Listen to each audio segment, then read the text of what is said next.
Coba, iman akan menjawab semuanya. Kenapa kita banyak masalah, Kang? Sederhana sebenarnya. Mohon maaf, banyak masalah dalam iman sebenarnya.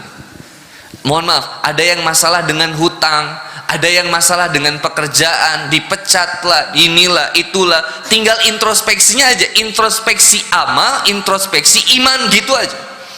Kalau introspeksinya ada introspeksi iman, ingatnya tobat sama Allah.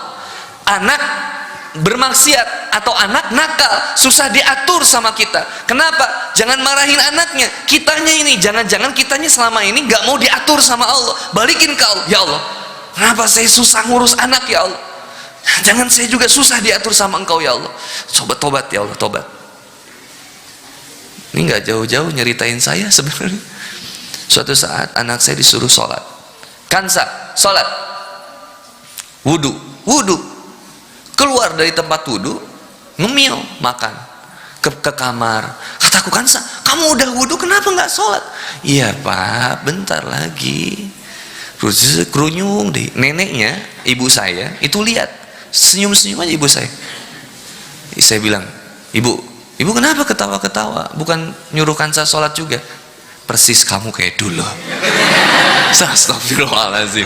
Iya bener, saya yang tergesa-gesa menyalahkan anak. Tobat. Bu, siapa yang mengendalikan anak itu siapa? Allah atau orang tua? Kenapa kita yang maksa? Yang mengendalikan, merubah, membulak-balik hati anak, Allah. Kenapa nggak segerakannya balikin ke Allah? Tobatnya kita itu kalau kita iman, balikin ke Allah. Ya Allah, saya punya dosa apa ya Allah? Sampai kau menjadikan kemudian anak saya susah diajak sholat, susah diajak majelis ilmu, masih begini, suka pacaran ya Allah. Tolong ya Allah. Nanti Allah jawab itu, jangan-jangan ada dosa kita yang belum kemudian diampuni oleh Allah. Ya Allah, kenapa saya diuji dengan begini? Kenapa saya diuji dengan begini? Itu lihat. Ada yang menghina saya misalkan, nerima nggak kira-kira saya? Bilang misalkan kalimat buruk yang nggak mengenakan saya, mau di Instagram atau di DM misalkan, kira-kira saya nerima nggak? Nggak terima. Manusia mana yang nerima dihina? Coba. Kita tuh refleks pasti pertamanya, apa-apaan sih nih orang ngehina saya begini. Dia nggak tahu betapa baiknya saya. Dia nggak tahu betapa berimannya saya. Dia nggak tahu saya sering tahajud apa. Harus saya posting di Instagram. Muncul di sini. Panas. Tapi yang enaknya gini, ketika ada penghinaan, ya Allah menghendaki ini muncul di komen, muncul di DM, muncul di WhatsApp. Ini dikehendaki sama Allah nih. Ada apa ini nih? Artinya ada ayat-ayat Allah yang tersirat yang perlu kita pikirkan nih. Buat apa? Bukan buat merendahkan kita kalau kita masih hidup, buat ngangkat kita lebih mulia sebenarnya. Cuman mau nggak menyadarinya, itu aja. Nah, balik lagi, kelemahan iman perlu kesadaran. Sadar nggak lemahnya iman? Sadar, ini saya lemah iman. Gimana dong berikutnya? Nih lihat ayat-ayat Allah. Permasalahan yang pertama, orang-orang yang beriman kata Allah, apabila disebut nama Allah nggak dia gemetar, gitu, ada gitu perasaannya. Allah, sungguhnya orang-orang yang beriman, wajilat qulubuhum, ada sesuatu yang bergetar dalam hati. Allahu Akbar. Gini, lihat ya, mohon maaf teman-teman, fokus. Ada sesuatu yang membuat teman-teman kaget. Mau nyebut apa? Itu tergantung dari imannya. Ya, sobat. Misalkan nggak sengaja gelas ini saya kejatuhin, kemudian saya bilang kata-kata kasar gitu, saya sebut nama hewan misalkan, ya itu keadaan hatimu, nggak usah jauh-jauh. Maka saya kalau lihat ngobrol sama jamaah ya, meskipun sering ngaji, tapi ngomong kasarnya masih sering, saya udah bilang ya hatinya begitu gitu, masih kotor, udah sesuai dengan lisan. Maka kata ulama, lisan itu cerminan hati gitu. Sering ngomong jorok ya kondisi hatinya juga begitu gitu. Di jalan nih, sama-sama naik motor dan sama-sama melihat wanita cantik, itu responnya beda-beda. Ada yang bilang subhanallah.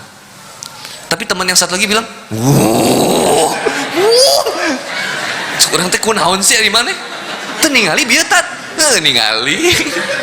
Subhanallah cek urang teh. Edunnya tatnya, naon nu eduna sih gitu. Biasa aja. Ya responnya beda ya. Mas bayangin. Jadi gimana iman sebenarnya? Pernah dengar kisah seorang laki-laki yang didatangi wanita yang cantik luar biasa? Dia sampai hujan-hujanan sengaja malam. Jadi dia sering melewat ceritanya. Kisahnya laki-laki soleh ini, dia sering melewat di perkotaan. Dan ada wanita yang melihat dia dan dia sangat tergila-gila. Tapi laki-laki ini kuat imannya. Dia nggak mau berdekatan sama si wanita ini. Nggak digugu bahasa Sundanya. Nggak digugu tuh berarti nggak diwaro. Nggak diwaro itu berarti nggak digugu. Sama apa sih nggak diwaro teh? Nggak dianggap. Sampai akhirnya si wanita ini bilang gini, suatu saat saya akan menggoda dia. Caranya malam-malam dia pakai pakaian yang paling tipis, paling seksi. Dia hujan-hujanan di malam itu dan dia ketuk pintu laki-laki itu. Bayangin, laki-laki pasti jago imajinasinya. Nauzubillah, ya, banyak-banyak istighfar. Dia datang di pintu itu dengan pakaian yang seksi, basah kuyup. Kebayang nggak? Basah kuyup, berarti membentuk tubuhnya itu. Lalu kemudian laki-laki itu buka pintu itu. Lalu ketika laki-laki buka pintu itu, lihat respon pertamanya. Laki-laki itu bilang gini, astagfirullahaladzim, langsung ditutup. Kalau antum alhamdulillah. Beda respon iman. Ya, astagfirullahaladzim. Jadi begitu dibuka, astagfirullahaladzim, langsung ditutup lagi. Mau perlu apa kata dia? Ditutup pintunya, itu ditutup pintunya. Wanita ini bilang, izinkan saya masuk. Terus laki-laki bilang, jangan. Kamu pergi karena bisa jadi fitnah. Lihat responnya, hebat luar biasa. Cantik ini wanitanya, brother. Lalu wanita ini bilang, kamu tega ngebiarin aku sendirian malam-malam kehujanan di luar? Lalu akhirnya laki-laki ini bilang, iya juga. Kasihan, dia wanita di luar sendirian, saya takut dia ada apa-apa. Seenggaknya kalau sama saya aman. Akhirnya laki-laki ini bilang gini, oke, setelah negosiasi panjang tentunya, laki-laki ini bilang, oke, kamu boleh masuk, tapi kamu diam di pojok. Lihat responnya, masih kuat imannya. Kamu masuk, tapi kamu diam di pojok. Langsung digituin. Coba kalau antum gimana? Masuk ke kamar. Ya, saya juga mungkin masih gitu kali ya. Bayangin nggak? Cantik banget ini masalahnya. Wanitanya digambarnya cantik banget. Lalu kemudian wanita itu masuk ke pojok. Lalu begitu kemudian masuk di dalam rumah, pintu ditutup sama laki-laki itu, laki-laki menjauh, nggak mau ngelihat sedikit pun si wanita itu. Dia diam aja deh, diam aja, gitu. Bikin kopi gitu. Terus si wanitanya bilang, tidakkah kau mau melihatku sedikit saja? Dan tidakkah kau mau menikmatiku? Bayangin, udah di rumah duaan, nggak ada yang tahu, keadaan basah kuyup, wanita keadaannya seksinya luar biasa. Sikat nggak? Coba. Hah? Bu, maaf ya, ini hanya laki-laki yang mengerti. Akhirnya apa yang dilakukan laki-laki itu? Dia ambil lilin, dia taruh di atas meja, dibiarin wanita itu di belakang, dia bakar lilinnya. Terus wanitanya bilang gini, biar romantis ya. Laki-lakinya diam. Terus apa yang dia lakukan? Dia bakar telunjuknya. Bakar telunjuknya. Begitu dibakar, wanita itu bilang, sampai, mohon maaf, sampai tercium wangi daging yang terbakar. Artinya itu lama tuh, ditahan tuh panasnya. Si wanita itu bilang, gila, sungguh gila, apa yang kamu lakukan? Kata laki-laki itu, menahan panasnya api lilin saja aku tidak sanggup, apalagi menahan panasnya api neraka. Lihat responnya. Langsung wanita itu lari keluar dari rumah itu karena nggak jijik lihat. Bayangin tulang yang ini jari yang terbakar yang kelihatan daging itu meleleh. Si wanita bilang, gila kamu. Akhirnya wanita ini pergi meninggalkan rumah itu, lari ke rumahnya dan bilang sama orang tuanya, wahai ayah, nikahkan aku dengan dia. Nggak kuat aku udah, daripada dengan cara haram, halalkan aku saja. dia pasti laki-laki yang terbaik untukku. Akhirnya apa yang kemudian dilakukan laki-laki itu? Gak jauh dari situ, akhirnya laki-laki ini menikahi wanita tersebut.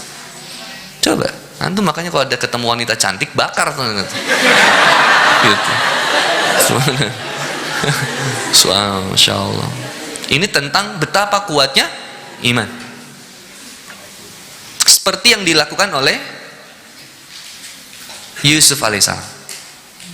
Kuatnya iman, yang menjawabnya kan iman. Apa kemudian kata Yusuf? Nabi Yusuf alaihissalam di dalam Al-Quran diabadikan, ya, Aijal ya, ada di dalam Quran.